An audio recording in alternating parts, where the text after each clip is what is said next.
Hi everybody, it's Laura Fudge with Fudge Beauty, and today I'm going to do a video that might be a little bit rambly, but the thing is this has been on my mind and on my heart for a very long time, and I feel like I'm finally ready to start this conversation. So do me a favor, if anything resonates with you, please comment below, let's get connected, let's continue this conversation. I want this to be really interactive because, to be honest, I haven't come up with this whole idea. I am not the creator of this concept. I feel like I'm just simply giving it a name. And my goal with giving it a name is to continue the conversation, to highlight this movement that I see, and to propel it forward. So, I don't know if you guys have noticed this, but in our beauty industry, there seems to be like an old way of doing things where, for example, if raise your hand if you've ever had a haircut where you kind of give a general idea of what you want and you're not super sure what you want, but the stylist doesn't ask a ton of questions. They kind of just get to cutting, and when you're done, you are mortified. You literally hate the way you look. When I was a child, I had a hairstylist cut me these like bangs, these face frame bangs, where I literally had like this going on in bang form, and I was mortified. I hated it. But she literally is like, "Oh, honey, you're so cute. You're going to thank me later." Like, she took the reins and didn't ask me what I wanted, and I was mortified. So, raise your hand if you've ever had a haircut where somebody didn't do what you asked or didn't even ask enough questions to know what you wanted, and it was almost aggressive. So, it was like the stylist took their own position as a professional as their point of integrity, and they just did what they wanted to you, what they thought would look best, and didn't empathize with you or your goals, and you ended up hating how you looked. Isn't that the worst feeling? It is mortifying. It feels so terrible. So the shift I'm seeing in the industry is going from this old way where the emphasis was on the professional's integrity, or the integrity was on the professional's license, that they know better, that they're the professional, to an empathetic relationship with your client, where the relationship is where the integrity lies. You want to make them happy. You want them to trust you. You want to have this relationship ongoing where you talk to them about what their goals are for the service, and you consistently deliver on those goals, and you communicate the whole time.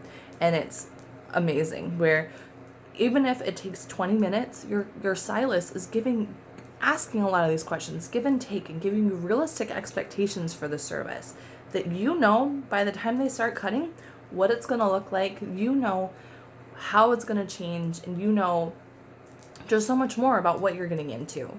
So, not that I cut hair, so I really can't talk about it from a stylist perspective entirely, but I just know that having gotten my hair cut by someone who had the old mindset of they knew best, they were just going to whip it out and I was going to love it, not really love it, to someone who's really taken the time to empathize with me, to know my goals, to know what I wanted, that went so much farther.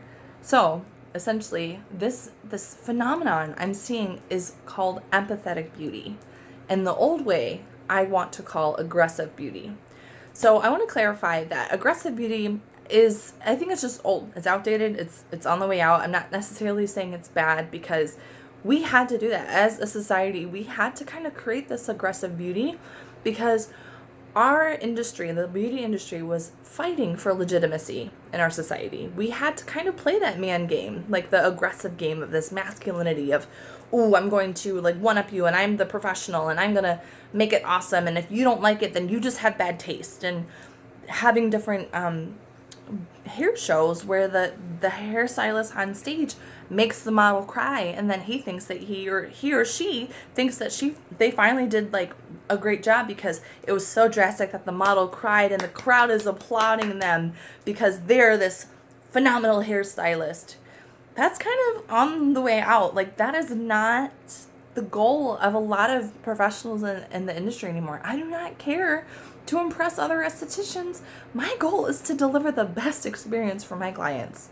Hands down. They're the ones paying my bills. They're the ones I'm here for. My heart is there to serve them.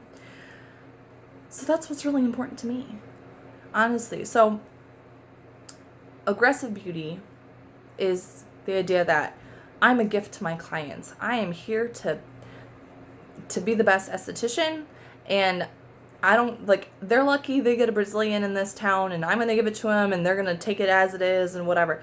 Where I'm like, I give the best Brazilians because I empathize with my clients' pain. I empathize with their body issues. I empathize with their body odor, their body hair, whatever. I don't care. I'm here to help them.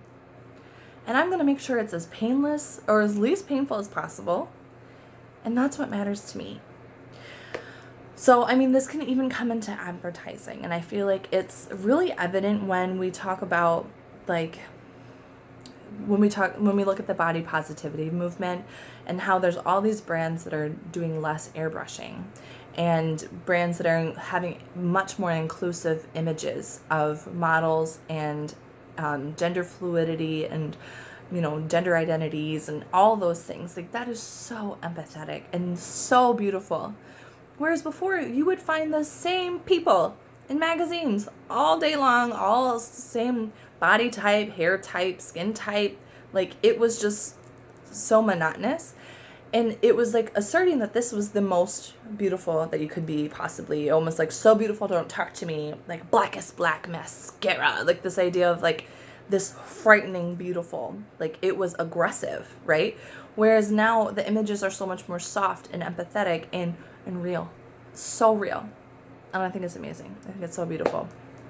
So, like I said, this is so rambly because I'm really, really passionate about this, and I see it everywhere. I don't know if you guys have seen, all over Instagram I have this hashtag Empathetic Beauty, Empathetic Beauty. I've been talking about this and talking about this. Like, you can pick apart advertisements from the last decade to the advertisements now and see how the messages are so much more human and real.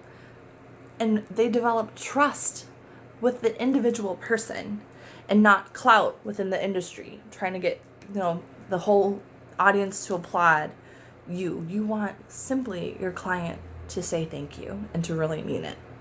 So let me know if any of this resonates with you, or if you think I'm out of left field, or if you think I'm really kind of crazy. But I know I've seen this happen, and I know that it's a lot of reasons why a lot of people become solo estheticians or go on their own to do hair or anything like that, because they feel like they don't belong in a regular salon. Because the kind of the way that a salon, the traditional salon, I feel like it's on its way out. Can be so much drama, there can be so much negativity, and it kind of crushes the experience of the client.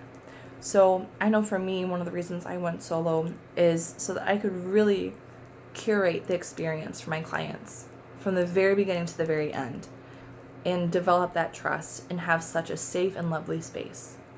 So yeah, like I said, this is so rambly, but my heart is so much happier now for having said it, and to know that this is going to be kind of put out there for the world. So let me know what you think.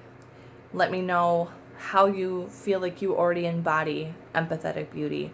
I honestly think I want to start creating like a scholarship fund somehow, where I can help other women or other men or help people further their education and further their skill set, so they can bring empathetic beauty to more places and with more services. And I don't know, I'm really, really passionate about this. I think this is going to be big. So do me a favor and just talk to me about this. Find me on Instagram. My Instagram handle is Laura Ruth Fudge, and my hashtag, like I said, is Empathetic Beauty. Let's keep this conversation going. Comment below. Find me on Facebook, also Laura Ruth Fudge. So yeah, thanks so much for watching, guys. Have a phenomenal day. Bye.